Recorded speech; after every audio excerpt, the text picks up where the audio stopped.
Black diamond खनिजाने समृद्ध असणारी भूमी म्हणून विदर्भात नावारूपास आलेला मतदारसंघ म्हणजे वणी विधानसभा मतदारसंघ। तसं पाहायला गेलं तर काँग्रेसचा पारंपरिक बालेकिल्ला असणाऱ्या वणीमध्ये मागील 10 वर्षापासून भाजपच्या बोरकुतवार यांनी वर्चस्वाचं राजकारण केलं। पण लोकसभेला भाजपचं मायनसमध्ये जाणं ते बोरकुतवार यांच्या विषयी असणारी अँटी इन्कम्बन्सी यामुळे काँग्रेसचा यंदा आमदार फिक्स अशी एकूणच ग्राउंड रिअलिटी आहे। पण काँग्रेस कुणाला उमेदवारी देणार यावरती एक भलं मोठं प्रश्नचिन्ह उपस्थित करता येऊ शकतं। माजी आमदार वामनराव कासावार याही वेळेस काँग्रेसकडून इच्छुक आहेतच, पण संजय खाडे हे जर मैदानात असले तर कदाचित कासावार यांच्यासाठी आमदारकी किंवा उमेदवारी अवघड होऊ शकते। त्यामुळे येणारी वणीची निवडणूक नेमक्या कोणत्या मुद्द्याच्या भोवती फिरणार आहे? कुणबी फॅक्टर वणीमध्ये यंदा निर्णायक ठरू शकतो का? भाजपच्या बोरकुतवार यांचा टांगा जागेवर पलटी करण्याची हिंमत वणीच्या कुठल्या उमेदवाराच्या हातात आहे? त्याचंच केलेलं हे सविस्तर डिकोडिंग। हॅलो, मी ओमकार आणि तुम्ही पाहताय वार आमदारकीचं। व्हिडिओला सुरुवात करण्यापूर्वी एक महत्त्वाची आठवण, जर तुम्ही अजूनही आमच्या YouTube चॅनलला सबस्क्राइब केलं नसेल तर लगेच करा। मागील 15 वर्षांमध्ये या मतदारसंघातील परिवर्तनवादी मतदारांनी वेगवेगळ्या लोकांना संधी दिली। 1990 ते 1999 या काळामध्ये या भागातून काँग्रेसचे वामनराव कासावार यांनी बाजी मारली। मात्र 2004 मध्ये शिवसेनेचे विश्वास नांदेकर यांनी वणी विधानसभेमध्ये प्रथमच भगवा फडकवला। त्यानंतर शिवसेनेची ताकद सुद्धा मतदारसंघात वाढत गेली। 2009 मध्ये काँग्रेसचे वामनराव कासावार यांनी मुसांडी मारत विजयश्री खेचून आणली। 2014च्या मोदी लाटेत भाजपचे नवीन उमेदवार संजीव रेड्डी बोरकुतवार यांनी भाजपला इथं बस्तार बांधून दिलं आणि ते तब्बल 1 दशक आमदारकीवर ठाण मांडून बसले। पण यंदाचा लोकसभेचा निकाल क्लिअर कट सांगतोय, यंदा वणीत फक्त आणि फक्त काँग्रेसचाच उमेदवार येईल।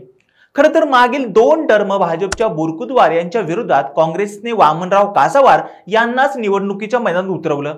पण त्यांची मतदारसंघातील सध्याची निष्क्रियता पाहता, काँग्रेसचा राजकीय चेहरा म्हणून कार्यकर्त्यांमध्ये असलेला साचलेपणा पाहता एक फ्रेश चेहरा निवडणुकीच्या रिंगणात उतरवण्यात यावा अशी मागणी काँग्रेस पदाधिकाऱ्यांकडून ते कार्यकर्त्यांकडून होते। आता या यादीतलं पहिलं नाव येतं ते म्हणजे संजय खाडे यांचं। कासावार यांचे मायनसमध्ये जाणारे मुद्दे पाहता यंदा काँग्रेस खाडेंच्या नावावर शिक्कामोर्तब करणार हे जवळपास कन्फर्म समजलं जात आहे। आणि यामागचं सर्वात महत्त्वाचा फॅक्टर कोणता असेल तर तो म्हणजे कुणबी वोटरचा। भाजप आणि काँग्रेस सुरुवातीपासूनच कुणबी समाजाचं मताधिक्य असणाऱ्या या मतदारसंघात नेहमीच नॉन कुणबी उमेदवारांना संधी देऊनच लढत दिली गेली। लोकसभेला प्रतिभा धानोरकर यांना खासदारकीचा गुलाल कपाळाला लावल्यामुळे खाडेंना उमेदवारी देणं काँग्रेसच्या पथ्यावर पडू शकतं। एकतर कुणबी समाज एक गट्टा खाडेंच्या पाठीशी राहीलच, याही वेळेला धानोरकर गटही संजय खाडे यांच्या पाठीशी विधानसभेला ताकद लावू शकतो। त्यात तगडा जनसंपर्क असणारा फ्रेश चेहरा, बँकांचं जाळं आणि भव्य विदर्भ शंकरपटाच्या माध्यमातून तालुक्याच्या कानाकोपऱ्यात पोहोचलेला खाडेंचा स्वतःचा एक असा वोट बँक आहे। कापूस पणन महासंघासोबतच चालतं फिरतं जनहित केंद्र यांसारख्या उपक्रमांच्या माध्यमातूनही खाडेंचा नावाचा चांगलाच बोलबाला मतदारसंघात आहे। त्यामुळं कुणबी फॅक्टर, संस्थात्मक जाळं, सामाजिक ते क्रीडा क्षेत्रापर्यंतची मुसाफिरी या सगळ्या गोष्टी निकालात सध्या तरी खाडेंना अप्पर हँड देताना दिसतील। बाकी महाविकास आघाडीकडून ठाकरे गटाचे संजय देरकर यांचं नाव प्रकर्षानं समोर येते। ठाकरे गट वणीच्या उमेदवारीसाठी अडून बसला तर वणीच्या राजकारणात मोठा ट्विस्ट येऊ शकतो। मनसेकडून राजू उंबरकर यांनीही वणीसाठी तयारी केली दिसते, तर दुसऱ्या बाजूला भाजपकडून विद्यमान आमदार संजीव रेड्डी बोरकुतवार यांची उमेदवारी कन्फर्म समजली जात आहे।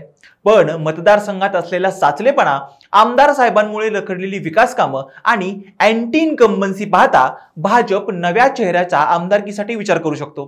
तेव्हा बोरकुतवार यांच्या विरोधात भाजपकडून तारेंद्र बोर्डे, विजय चोरडिया, रवी बेलुरकर यांची नावं सध्या उमेदवारीच्या स्पर्धेत आहेत। पण हे सगळं असलं तरी जो कुणबी उमेदवार देईल तोच निवडून येईल असं काहीसं वणीच्या जनतेचा राजकीय सूर उमटतोय।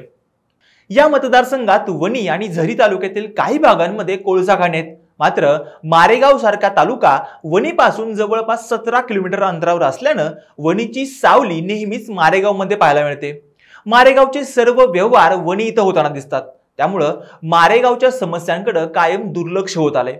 मतदारसंघातली MIDC फक्त नावापुरतीच आहे। उद्योगांच्या नावानं कायमच बोंब असते, सोबतच हाताला काम आणि खिशाला दाम याचा विचार जनता लांब लांब पर्यंत करत नाहीये। एका बाजूला कोळसा तर दुसऱ्या बाजूला कापूस म्हणजे ब्लॅक अँड व्हाईट गोल्ड। कापसाची मोठी बाजारपेठ असूनही या मतदारसंघात सूतगिरणींचा उद्योग नाहीये। ज्या सूतगिरणी चालू होत्या त्या काही बंदही पडल्यात।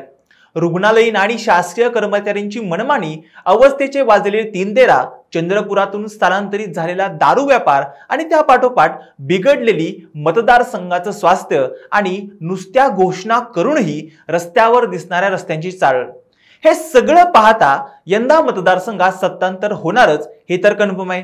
पण उमेदवार निवडताना काँग्रेसला अनेक सोशिओ पॉलिटिक्स फॅक्टरचा विचार करावा लागेल, एवढं मात्र नक्की। बाकी तुम्हाला काय वाटतं, वणीचा पुढचा आमदार कोण होईल? भाजपचे संजय रेड्डी बोरकुतवार, तारेंद्र बोर्डे की काँग्रेसचे वामनराव कासावार, संजय खाडे? तुमचा कौल यापैकी कुणाला? तुमचं मत आणि प्रतिक्रिया मला कमेंट करून नक्की कळवा। आणि अशाच राजकीय व्हिडिओसाठी आमच्या हॅलो महाराष्ट्र या चॅनलला लाईक, शेअर आणि सबस्क्राईब करायला विसरू नका। व्हिडिओ शेवटपर्यंत पाहिल्याबद्दल धन्यवाद।